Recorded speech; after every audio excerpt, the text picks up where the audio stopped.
Hello, my name is Jim Burr, and today we're going to talk about dinosaurs. And my background is lecturing, well, building telescopes, actually. We built some really big telescopes. This was up in New York on a four-wheel trailer. We couldn't build enough of these. They sold all over the world. Did a couple for NASA for the Mars Science Lab. And I'm, over 80 now, and so I'm kind of retiring. However, we're still building some binocular telescope. I invented the binocular telescope, and when you can use both eyes, it is a whole different world. You would not believe the effect. And so you basically look down, but you can look straight up by looking straight down. And it's got handlebars, kind of a cross between a Harley and a telescope. So today we're going to talk about dinosaurs, and we're calling this the silver bullet. A silver bullet is a simple answer that solves a long-standing problem. And the long-standing problem for the Christian is Johnny comes home from school and Johnny says, a teacher says, birds evolved from dinosaurs. What do you tell Johnny when he says that? And every day Johnny comes home excited about dinosaurs. And the teacher says, hey, a dinosaur, we got dinosaurs alive today. A dinosaur woke me up this morning. Rooster was crowing, and roosters, chickens are dinosaurs. So we've got some answers. If you think carbon-14, or if you think that hemoglobin, red blood cells in dinosaur bones is revolutionary, folks, we've got some answers here, and I think you're going to agree when we get done. This is as revolutionary as finding red blood cells in dinosaur bones. And so, first of all, I should say that that I believe in literal creation, 6-day, 24-hour creation, less than 10,000 years ago, and I believe in Noah's flood. And it's sad but true. Dinosaurs are probably used more than anything else in an attempt to convince children and adults alike that evolution is a fact. I guess I should also say that I've been traveling the world for the last 25 years lecturing on astronomy and the Bible. I've done over 150 television shows. You can see me Monday, Wednesday, and Friday on Loma Linda, LLBN TV, and I'm on Dish channel 9393 on Tuesdays and Thursdays, and that was out of Illinois. And but I've been researching, working on this dinosaur issue, and I think you're going to be amazed, actually. And so the first picture you see, the T-Rex with all these pearly white teeth, okay? And they say T-Rex is the ultimate killing machine that would eat everything it could catch. In the Garden of Eden, do you think T-Rex was in the Garden of Eden? The Bible tells us, God says every day was good. The dinosaurs did exist. Therefore, they must somehow fit into the biblical framework. And the Bible tells us, and I will give peace in the land. I think Garden of Eden was a very peaceful, loving place, but dinosaurs would not, the mean ones, and so in Leviticus 26:6, it says, I will give peace in the land, and ye shall lie down, and none shall make you afraid. And I will rid evil beasts out of the land. I will rid evil beasts. Were there evil beasts in the Garden of Eden? You're going to find out, I think they were not. And this is God's ways, peaceful ways. And the next picture, we got another picture of this terrible pearly white teeth from this dinosaur. And God says to Moses, let me see your glory. And Moses said to God, let me see your glory. And God says, I will make my goodness pass before you. Do you think God had T-Rex walking across in front of Moses? I don't think so. And God said to him, to Adam and Eve, have dominion over the fish of the sea, over the fowl of the air, and over every living thing that moves upon the earth. Genesis 1:28. Take a look at the T-Rex once again with his mouth open. How would Adam have dominion over T-Rex? It's not possible, folks. Not possible. And in Joel 2, it says, he is gracious and merciful, slow to anger, and of great kindness, and he relents from doing harm. So God is not into evil and harm and so forth. But people say, maybe they were peaceful. Dinosaurs were probably created peaceful. Maybe they ate grass, and they were peaceful, and they became mean later. The Bible says in Genesis 6 that the earth had become violent. but we know uh, Jurassic Park was not far from the truth, folks. The evidence we have today, Jurassic Park was probably right on the money. With the dinosaurs' life was a terrible life, and we have one of the large ones, a large T-Rex, a female called Sue, had many injuries in her legs, her tail, her skull, and ribs. She had multiple broken ribs on both sides of her body that had tried to reheal. You see, what they find out is when they look at bones, they find out if they had tried to reheal, they weren't broken in their demise, in their death, but the bones had tried to reheal, and they could tell by the knots of the ribs. Imagine having broken ribs on both sides of your body, how painful that would be. And there's Big Al, another one, from the Morrison Foundation Formation in Wyoming. He had 19 skeletal abnormalities. Most dinosaurs seem to have broken and rehealed bone injuries. So it was not peaceful. It was violent, and perhaps they were bred for violence. And just looking at Scripture and trying to put this biblical framework around the dinosaurs, does that, another picture of the dinosaur with his mouth open, does that look like God's creature or Satan's creature? I think it looks like Satan's creatures. In the very end of creation week, the Bible says that it was very good. How could you have T-Rexes running around the Garden of Eden and say it's very good? I think there's an issue here we have a hard time answering. And by chapter 6 of Genesis, it says the earth was filled with violence. But we could look at talking about heaven. What's God? Going to be T-Rex in heaven? Excuse me. And in Isaiah 11:9, it says, "They shall not hurt nor destroy in all my holy mountain." I think that's the way God wants it. They're not going to hurt nor destroy. But these guys did exist, but they were mean, and they would eat everything they could catch. Do you think that would apply to the Garden of Eden? They shall not hurt nor destroy in all my holy mountain. I think yes. I think we can apply that scripture and say that's probably what the Garden of Eden was like. And the Bible says in Isaiah 11:6, the wolf will live with the lamb, and the leopard will lie down with the goat and the calf, and the young lion, and the little child will lead them. It says in Leviticus 26:6, "And I will give peace unto the land. You shall lie down, and none shall make you afraid, and I will rid the evil beasts out of the land." I repeated that twice because it takes us a while sometimes to memorize these kind of things. Okay,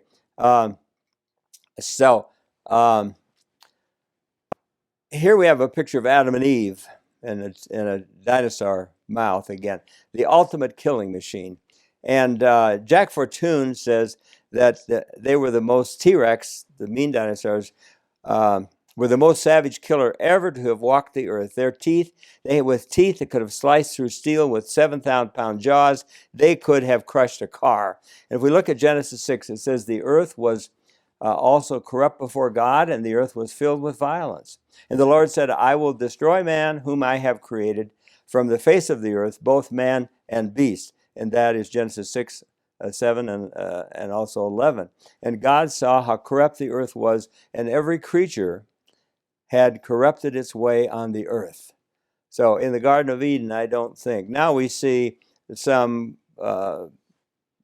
brontosaurus and some... the Bible talks about, God did create some huge, huge creatures. It talks about, in Job 40, it says, "Look at Behemoth, which I have made along with you, and which feeds on grass like an ox." That's Job 40:11. But T-Rex did not eat grass, I don't think. "Its tail is like a cedar tree, and its thighs are thick. He eats grass like an ox." In Job 40:17. And in Job 41:1, it talks about Leviathan. In fact, Leviathan is mentioned about 7 times in scriptures. What's interesting, you see this huge, huge brontosaurus. Reptiles never stop growing. You and I grow to a certain height, and that's it. But reptiles never stop growing.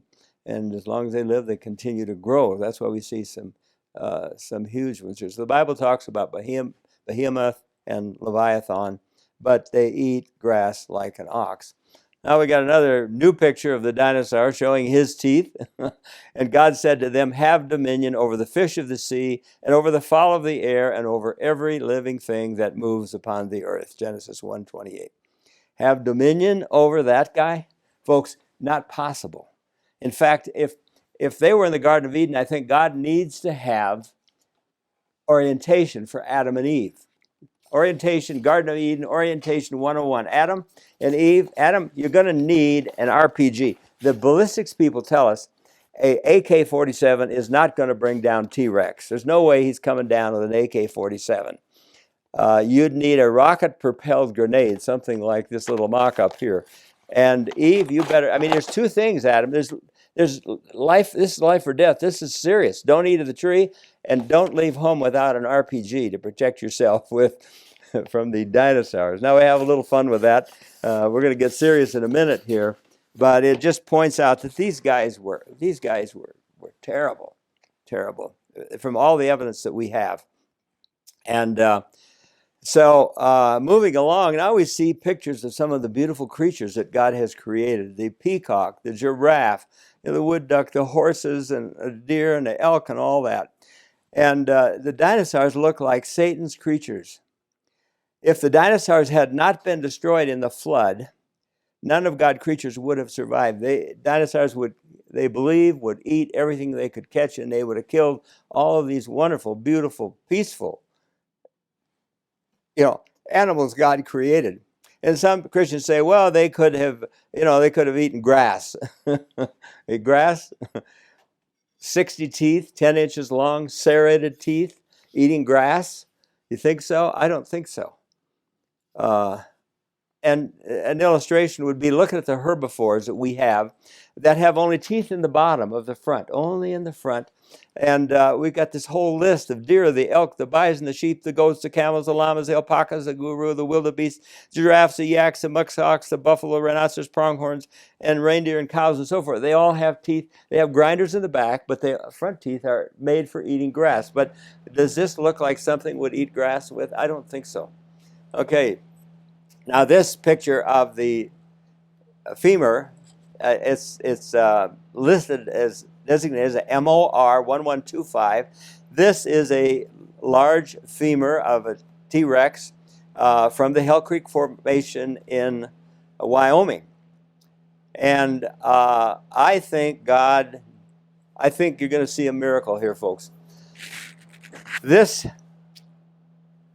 dinosaur, this bone was taken out of Hell Creek Formation by a Chinook helicopter. Well, they tried to take it out. Here's the picture. And they wrapped this bone in plaster to protect it, and they had a sling around it, and then they got a Chinook helicopter to bring this thing out of the Hell Creek Formation. Do you know what happened? It fell out of the sling and broke. You can see the cracks if you look in there. You can see the cracks in this femur. I think God did this. They were so careful to put plaster around to protect it. In fact, Mary Schweitzer wanted to take an electric drill and drill in there to see I want to see what's inside this bone. Dr. Jack Horner says, are you crazy? No paleontologist in the right mind are going to mess with these wonderful, these sacred bones from dinosaurs. We're going to take them back and we're going to make models of dinosaurs. You're a crazy woman. Nobody, won't do that. And then it fell out of the sling and it broke. And Dr. Jack Horner said, okay, now you can get your specimen. And that was what led to the discovery of hemoglobin, red blood cells in dinosaur bones.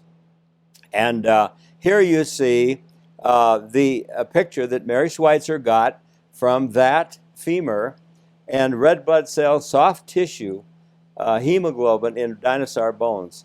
And this was in 2007, although it happened in 2000, actually, when they discovered they're working on getting the bone out of there. And Dr. Schweitzer and her team identified red blood cells and hemoglobin and fragments of collagen in the tissue of the T-Rex femur, MOR 1125.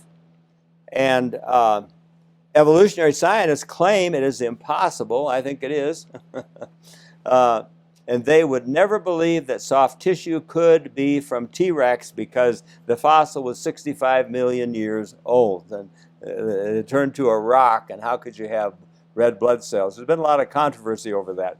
Here was another article from www.wired.com/2009, and it said there, Dr. Schweitzer's discovery generated international headlines.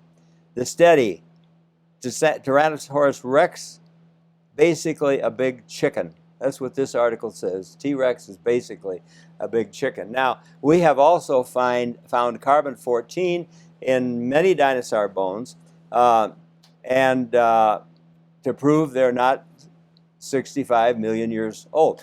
Carbon-14 cannot test, you can't test back to 50,000 years. It's got to be much younger than that to get a test. But there's a group of people here, you'll see this from New Geology, Mike at newgeology.us, sent out samples of dinosaur bones, didn't tell them they were dinosaur bones. And they sent them to the Center for Applied Isotopic Studies at the University of Georgia.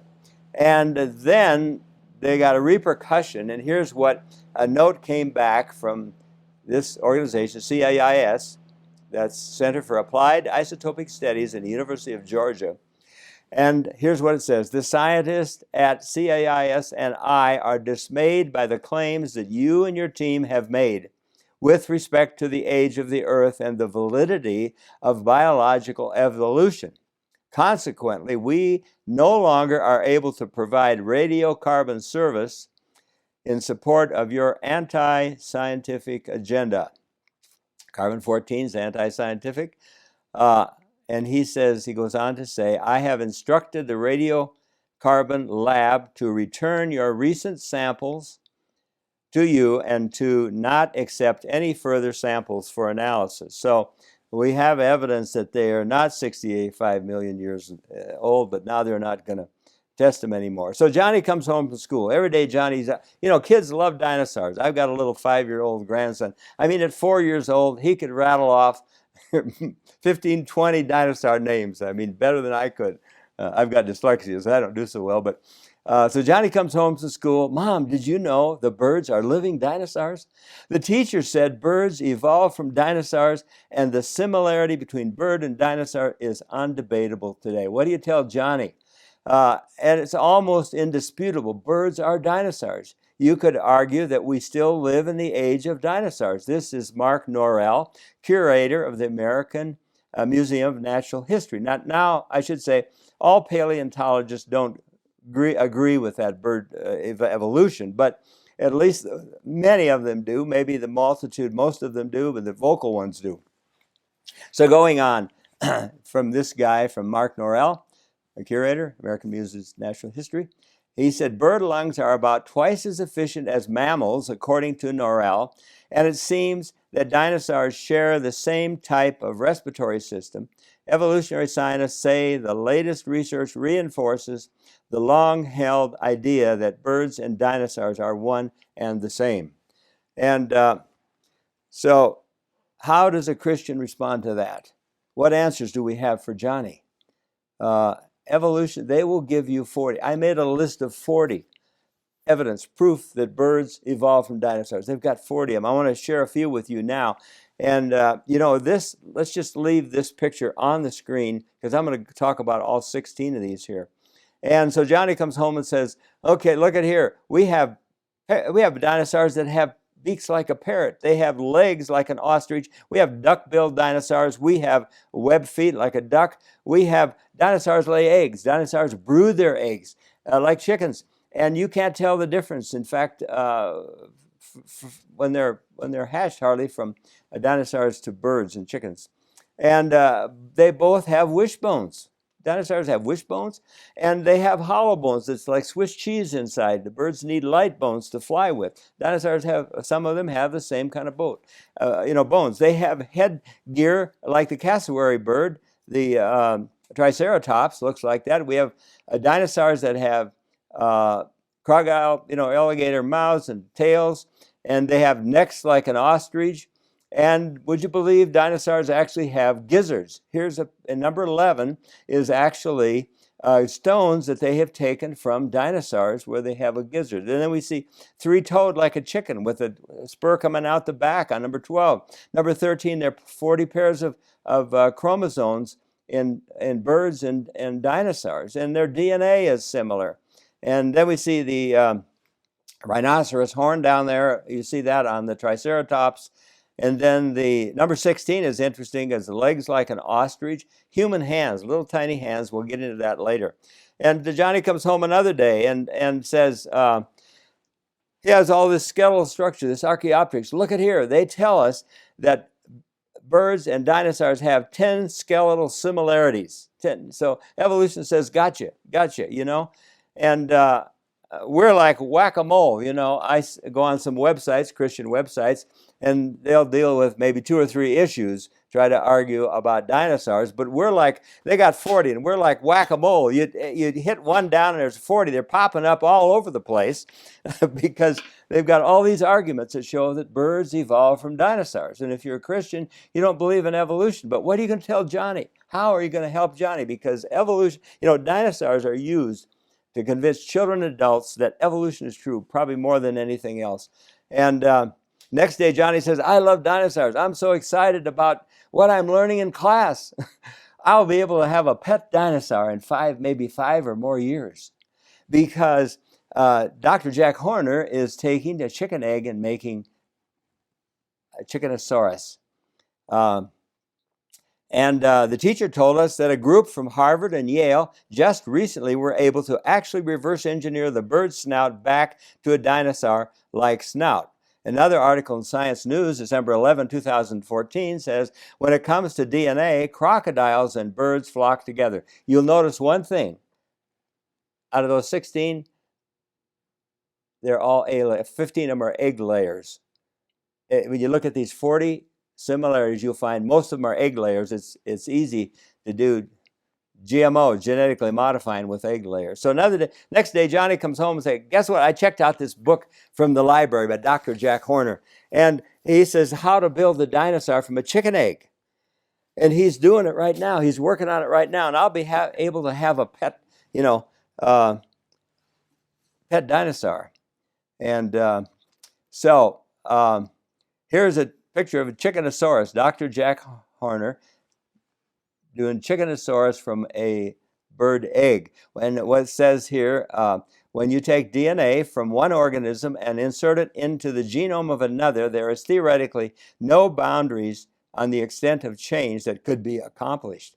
And it goes on. Dr. Jack Horner has already created strange hybrid creatures with crocodile-like teeth, lizard-like snouts. He says he can finish the job with a dinosaur that acts, walks, looks like a dinosaur, but hatches from a chicken egg. Using genetic markers, we identify what genes turn on and make certain parts. He said the tail will be the difficult part, but we go to the gecko, and we can identify the genes in a gecko that make the tail, put them in a chicken egg, and we've got a dinosaur. Here's another article from, this is NewYorkTimes.com/reverse engineering, and it says scientists have successfully used reverse evolution to engineer chickens with dinosaur snouts, feet, and even leg bones, using reverse evolution to give the modern chicken the features of their ancient dinosaur ancestors. In fact, scientists say that they are positive that they can create a dino chicken in the future, and they are 50% there now. This is NewYorkTimes.com/reverse-engineering. And here's a picture. Johnny comes home with this picture. And this is in Japan. And look what has happened. Headlines, human-animal hybrids are now legal to grow in Japan. All over the internet. These pictures are all over the internet and accompanied with the statement. So this picture was actually been with the statement, and you can see it. This was from nature.com where I got this one. And the Japanese government has granted its approval for the University of Tokyo to proceed with a controversial stem cell research project that aims to develop a human-animal Frankenstein hybrid creature. from embryo to life. In the past, they've been doing this, but they had to destroy them in 14 days. Now they can bring them to full term. This was August 12, 2019, nature.com. And another, in MIT Technology Review, scientists claim they can now use gene editing techniques to create smarter monkeys by making their brains more human-like. And scientists in China, this is December 2019, from New Scientist reports, scientists in China have created pig monkey chimeras looking like baby pigs, but with some primate cells. This is a world first. And there's a picture of the pig that they have done in China. And so you see what is happening today. Hang on to your hats and fasten your seatbelts. I think you're going to agree with what's coming up. There is an answer for Johnny, and I think it's the only answer as a Christian. This is going to be the only answer we have. We can't argue with 50 different pieces of evidence that birds are dinosaurs. And the Bible tells us in Luke 17:37, just as in the days of Noah, so it will be in the days of the Son of Man. Folks, where we're going with this, you're going to see that the dinosaurs were GMO, genetically modified lizards, ostriches, alligators, crocodiles, birds, and all types of egg-laying creatures were genetically modified. And we're going to show you how brilliant these people were who lived prior to the flood. You know, they lived 900 years and they had probably better brains than we do. We were going downhill. And so we look at Matthew 24:37. As in the days of Noah, so will it be in the coming of the Son of Man. We see it today. Does that apply? I think so. I think it works both ways. What happened in the days of Noah and what happens just before Christ returns, the Bible says is the same. And as one other one in Luke 17:37 says the same thing.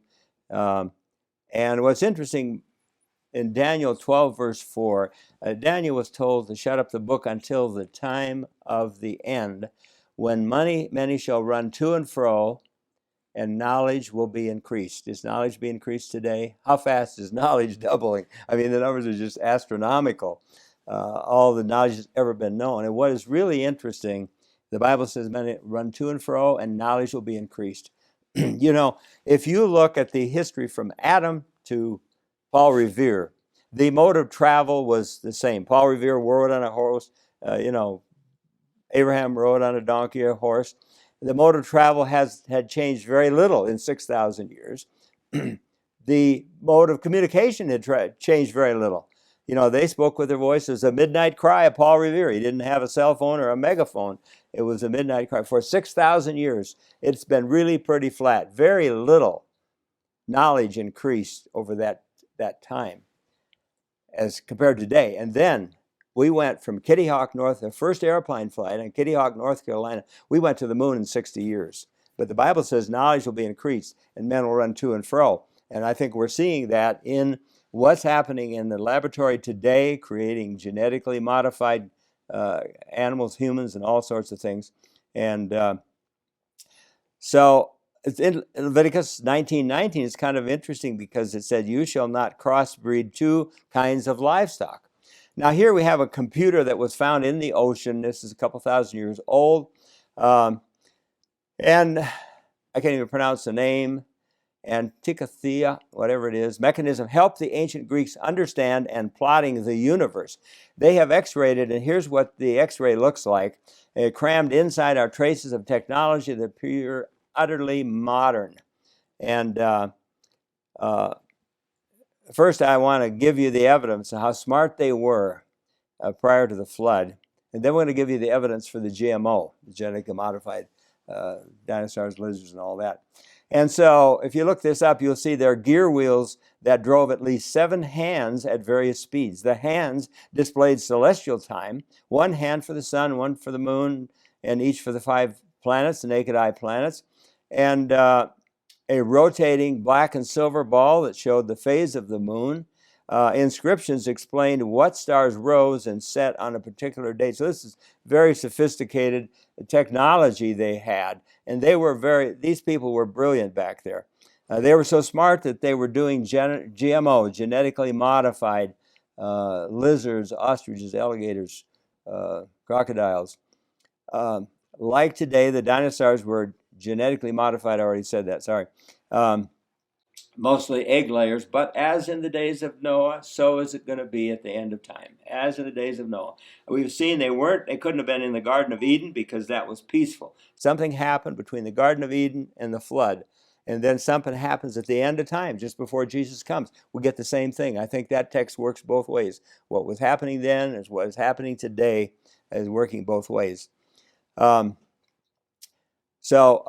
we have a picture here of Easter Island, these gigantic statues, how they move these things. You know, the pyramids, you could spend 1,000 lifetimes studying the pyramid. We can't explain how a lot of stuff that was done on the pyramids. You know, those things were level within an inch from one end to the other end, and the stone, the rocks that were quarried and moved, but I don't have time to go into that today. But what's really interesting, the evolutionists said that the Stone Age supposedly ended around 3,300 BC. Okay, I mean, these numbers are kind of like vague, but generally I think many would agree. Stone Age ended about 3,300 BC. The Bronze Age ended about 1,200 BC. According to the evolutionists, the Iron Age started around 1,200 BC. According to the Bible, the Iron Age started when Adam was just a kid. Adam was 125 years old because in Genesis 4, okay, right up at the beginning, Genesis 4:22, Tubal-Cain forged all kinds of tools out of bronze and iron. How do you make bronze and iron? It's not easy. You need a copper mine, you need tin mines. It may contain magnesium, aluminum, nickel, phosphorus, silicon, arsenic, and zinc. So going way back to according to the Bible, evolution says, no, they were inventing the wheel. And the Bible says, no, they had all kinds of art and science and metalworking and so forth. I mean, they were doing plating, zinc plating, copper plating, gold plating. You need electricity to do that. I mean, way back a long time ago. I believe great technology was lost at the time of the flood and the Tower of Babel.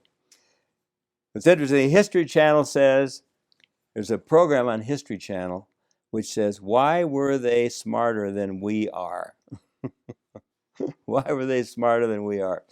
What God says at the Tower of Babel, nothing will be restrained from them. What they had started to do was build this giant tower that reached to heaven, and God says nothing that they imagined to do will be impossible to them. What was God worrying about them inventing the wheel 3,300 BC? The evolution says they were inventing the wheel, the Stone Age. You think God was worried about it? Nothing they conceive will be impossible. I think, and that's why God confounded the language, because they lived a long time. They were very smart. They had records of stuff that had been done before the flood, and so moving along, we have a picture here of some of the stones that we see up at Machu Picchu. I mean, these and Bolivia, there are stones that weigh 200 tons. Okay, a locomotive weighs 200 tons. Okay, we can lift a locomotive. Some of them in Brazil were 400 tons. The ones you see on the screen, they were machined. How do you grind granite and rock to fit so tight together, so perfectly together? You can't get a business card, between these rocks. The 400-ton ones, we don't have a crane that will lift 400 tons. That's 2 locomotives. Much less move it up to 12,000 foot. They were greatly advanced. Then we look at Petra, the city of Petra, and the door in there were 26 foot tall. The Bible talks about giants, but look at those columns carved out of rock with bronze, with bronze scraping knives or tools or something like that. No, they were advanced. And the antediluvians were so advanced scientifically they could do GMO. There was an article last week that had 20 ancient mysteries researchers still cannot explain. I mean, this is all over the internet. You can go look up the ancient achievements of the ancients. It's documented all over the world. Here's another article. Even the application of the most modern technology has failed to unravel all the mysteries of the ancients. The pyramids. And in Peru, we already mentioned 200 and 400 ton stones in Bolivia, taken up to the 12,000 foot level. And The antediluvians had such great achievements that many people, this is interesting, say that the unexplainable achievements had to be done by aliens. They look at all this stuff, they say, aliens should have did it. I must have done this. We can't. They were inventing the wheel. This had to be brought here by aliens. And that's kind of interesting. Okay, in Genesis 11:6, I'm going to mention it again. At the Tower of Babel, after this, God says, nothing they set out to do will be impossible for them. And now nothing will be restrained from them, which they have imagined to do. They could do, God was concerned and needed to deal with that. And evolution says they were inventing the wheel. When God says nothing they set out will be impossible for them, was he worried about them inventing the wheel? I don't think so. It's interesting that we went from the Nobel Prize for DNA. How long did it take to clone Dolly the Sheep? 34 years. In 34 years, we went from the Nobel Prize for DNA to cloning Dolly the Sheep. We went from Kitty Hawk to the moon in 60 years. I believe God has revealed the answer. Here's what you tell Johnny. In Amos 3:7, it says, the Lord does nothing, but he reveals his secrets to his servants, the prophets. Now, I'm no prophet, but we've uncovered something here that is revolutionary, folks, I believe. You could tell Johnny that T-Rex and the mean dinosaurs were GMO, genetically modified lizards, ostriches, all kinds of birds and alligators, crocodiles, turtles, lay eggs, all egg layers, and they were genetically modified. Tell them the mean dinosaurs were not in the Garden of Eden. They were not on the ark. They didn't live 65 million years ago. The Bible tells us every creature had corrupted its ways on the earth. And once again, Amos 3:7, the Lord does nothing, but he reveals his secrets to his servants, the prophets. Now, the Bible tells us, I found this little book written 155 years ago that has the answer we're going to be sharing with you about the GMO of the lizards. This little book written 155 years ago. Okay.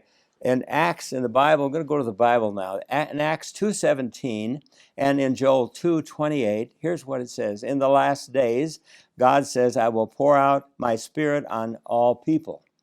Your sons and your daughters will prophesy. Your young men will see visions. Your old men will dream dreams. Dreams and visions. God talked, very specifically to Nebuchadnezzar in Daniel 2. And it's interesting, when Daniel interpreted that, it was very, very specific. He said, Nebuchadnezzar, you are that head of gold.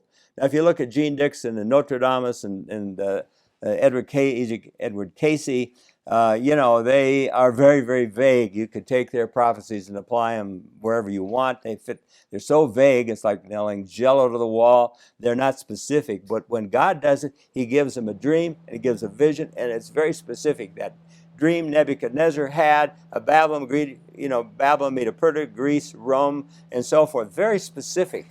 And you're going to see very specific evidence here that we share with you. And Notre Dame, Gene Dixon, these guys, they use astrology, they use palm reading, they use Ouija boards, or crystal balls, or gaze into some fire, or take some kind of a mind-altering drug and have their visions. But the Bible clearly says that your young men will see visions, your old men will dream dreams. So God speaks directly to people with visions and dreams. And the question is, do we believe the Bible? I'm going to suggest that God has revealed the answer. Does a Christian have any other answer that makes sense except GMO? I believe it's the only answer that makes sense. Now, we get a little nervous when you talk about prophets, okay? We get a little heebie-jeebie because there's many false prophets. But the Bible says test them, and that's what we're going to do now. And in 1 Thessalonians 5:20, it says that we should despise not prophesying. The New Testament is over and over again talks about prophecies in the last days particularly. Even Moses in Numbers 11:9, Moses said, I wish that all of the Lord's people were prophets, and that the Lord would place his spirit upon them. In 1 Corinthians 14:1-3, it says, follow after charity and earnestly pursue spiritual gifts, but above all that you may prophesy. And spiritual gift, if you look at the gifts of the Spirit mentioned in the New Testament, prophecy is mentioned in each one of the spiritual gifts. And so earnestly pursue prophecy. And Jesus said in John 14:29, I have told you now before it comes, so that when it does happen, you will believe. And that's one of the reasons for prophecy, is to tell us about it so that when it comes, you'll have confidence in it. The Bible is clear. Dozens of times there will be prophets in the last days. Do we accept the Bible, or do we, say, well, I think something else? If you look at 1 Corinthians 14, 12 times prophecy is mentioned in 1 Corinthians 14. And a vision would be very specific, I believe. So let's test the prophet that wrote this book. It tells us about the dinosaurs, and we're going to test her 5 different ways. Actually, at the end, in the interest of time, I'm not going to give you more, but if you want to stay on at the end and see some amazing more prophecies on science, it's just amazing. Okay, so you all know 9/11. You've all heard about 9/11. We know what happened at 9/11. Well, here's a little book written by this prophet. And she wrote a series. This is Testimonies for the Church. It's a 9-volume series, Testimonies of the Church, Volume 9. And I'm going to start reading from page 11. It's kind of uncanny how she was in New York City when she had a dream in the middle of the night. And she starts writing about that dream on page 11, which is really amazing. And we see the jets flying into the plane and into the towers. And here's what she says. Men possessed of demons are taking the lives of men, women, and little children. That, to fly a plane into those towers would certainly have to be possessed with demons. And then she goes on. On one occasion, when in New York City, she was sleeping and she got a vision. I was called upon to see buildings rising story after story toward heaven. These buildings going up story after story. She mentions that twice. Again, she comes back and she says, higher and still higher. These buildings were warranted to be fireproof, and they were erected to glorify their owners and their builders. The engineers had certified that you could fly, in those days when they were designed, a 707 4-engine, fully loaded plane that got lost in the fog riding into the Twin Towers would not bring the twin. They were certified they would handle a fully loaded 4-engine 707. And so she says these buildings were warranted to be fireproof, and they were erected to glorify their owners and builders. Then she goes on again. She says at first she says they were rising story after story toward the heaven. And then she says higher and still higher these buildings rose, and in them the most costly material was used. I have another picture here that shows you from the bottom how tall they were. And then she goes on. The scene that next passed before me was the alarm of fire. Men looked at the lofty, supposedly fireproof buildings and said, they are perfectly safe. But these buildings were consumed as made of pitch. Now, this is written 150, 60 years ago. And she says the fire engines could do nothing to stay the destruction. This is before we had airplanes or even motors, the gasoline engine, the cars. The firemen were unable to operate the engines. And now you see, here's a fire engine that is being lifted out. The scene, okay, the next passed before me was alarm. Men looking at the lofty, supposed fireproof buildings said they are perfectly safe, but the buildings were consumed as made of pitch. The fire engines could do nothing to stay the destruction. The fire were unable to operate the engines. And we lost 98 fire trucks in 9/11. 98 fire trucks were destroyed. 343 firefighters died. The fire engines could do nothing to stay the destruction. The firemen were unable to operate the engines. Look at that guy sitting on the front of his fire engine. The windows are out. He looks depressed. And yes, this was volume 9, starting with page 11 for the 9/11 event. Uncanny that you would see that. So she was quite specific when she mentions twice they rise up to story after story to heaven. And twice she mentions that they were warranted to be fireproof, and then she mentions they could not put out the fire. Now we go to another, we have about 5 of these tests we want to test to see if she's scientifically accurate, if she holds to the scientific fact in the Bible.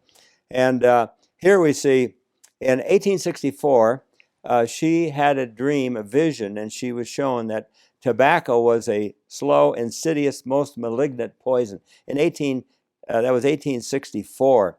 And 90 years later, in 1957, it was that the American Cancer Society concluded that smoking was a factor in lung cancer. Oh, you got tuberculosis, or oh, this warm smoke will be good for your lungs. They were prescribing for 90 years after she saw that it was a slow, insidious poison. They were prescribing smoking. As late as 1954, this ad was running. A family physicians, surgeons, diagnosticians, nose and throat specialists, doctors of every branch of medicine.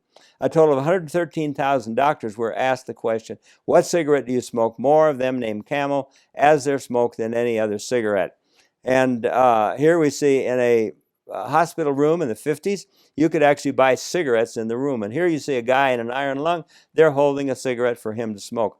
And it's interesting, the word she used, tobacco is a slow, insidious, most malignant poison. Insidious is defined developing so gradually as to be well established before becoming apparent. Gradually and secretly causing harm. I think that's an interesting word she used. And she had a 3rd grade education. This lady had a 3rd grade education. She had over 2,000 visions. She wrote 100,000 pages. And then she talks about Xray. Now, Xray was in the late 1800s. Xray came in. And by 1900, she died in 1915. 1900, you could go to the fair and go, I wonder what my head looks like, or my hand looks like. And so here you see the X-rays of your spine and your feet or whatever, and your skull. And she was shown in a vision, and what she says, I have been instructed that X-ray is not the great blessing some suppose it to be. If used unwisely, it may do much harm. And that was testimonies and experiences connected with the Loma Linda Sanitarium, page 19, paragraph 4. She didn't say, don't ever use X-ray. She just says, if it's used unwisely. And here you see a picture of Saturn. And this little arrow shows you the Earth from 1 billion miles away. And I think the evidence is she had seen things that you'd only see through a telescope, only see through a microscope. God showed her stuff in those dreams that only the Hubble telescope has been able to see. And so there's this little speck of an Earth from 1 billion miles away. And what's interesting, she had gone to Australia in the 1800s. And getting to Australia from, New England to, it was like getting to San Francisco could be done in 4 days, but that was a premium in, in the 1877s, around there, 70s, when the first transcontinental was in. But for the economy version, it was a 10-day trip to get from New England to San Francisco. And then you're looking at a couple months probably to get to Australia with the stops on a ship along the way, at least certainly a month, if not 2 months. And if you went, like, all you could see every day was ocean, ocean, ocean, ocean. Every night, ocean, ocean, ocean. When you came home from Australia, what would you tell your friends? Boy, this is big. Australia's a long ways away. Man, I had no idea how big this Earth is. You know what she says? How big is an atom? She says that this Earth is a little atom. I think she had seen the picture we see with the Hubble zooming in. And here's what she said. If men could see for a moment beyond the range of finite vision, if they could catch a glimpse of the eternal, every mouth would be stopped in its boasting. Men living on this little atom of world are finite. And that's from The Faith I Live By, page 61. So we're going to come into the GMO of the dinosaurs, but first I want to establish you can test her scientifically. The Bible tells us we should test the Spirit. She had written this little book, Steps to Christ. There are 60 million copies printed on how to lead people to Christ. She wrote Desire of Ages, the same book, a 600-page book on the life of Christ that she had seen in the visions. What's interesting, the Smithsonian Magazine in 2015 said that named Ellen White among 100 most significant Americans of all time. The magazine places White in a group that includes the likes of Abraham Lincoln, Martin Luther King Jr., Helen Keller, and this was 2015, the spring issue. She was 100 most significant Americans of all times. She had a third-grade education. She wrote 100,000 pages. She is the most translated woman author. And first of all, here's the statement she makes, and we'll get to the GMOs in a minute. We cannot believe that in the Garden of Eden there were bloodthirsty beasts, ill-tempered, snarling, and vicious creatures in the Garden of Eden, like we've been saying. It doesn't fit. And that's from Spirit of Prophecy, Volume 1, chapters on crime before the flood. Here you see a dinosaur and a T-Rex, actually. And here is what she says. If there was one sin above another which called for the destruction of the race by a flood, it was the base crime of, we would say, GMO, genetically modified. We didn't know about genes in 1860s. She used the word amalgamation. If there was one sin above another which called for the destruction of the race by the flood, it was the base crime of amalgamation of man and beast, which defaced the image of God and caused confusion everywhere. That's from Spiritual Gifts, Volume 3, page 64 is where that is written, like 150 some years ago. Defaced the image of God. What's interesting, look at the hands on this T-Rex, where the arrow is. You see a human shoulder, do you see an arm, a human elbow, wrist, and fingers like a human? And she says the base crime of amalgamation of man and beast. Man and beast. I think in the end that actually T-Rex, those could have been human genes that were put in there. And it looks like Ellen White wrote about genetic engineering more than a century before it was scientifically possible.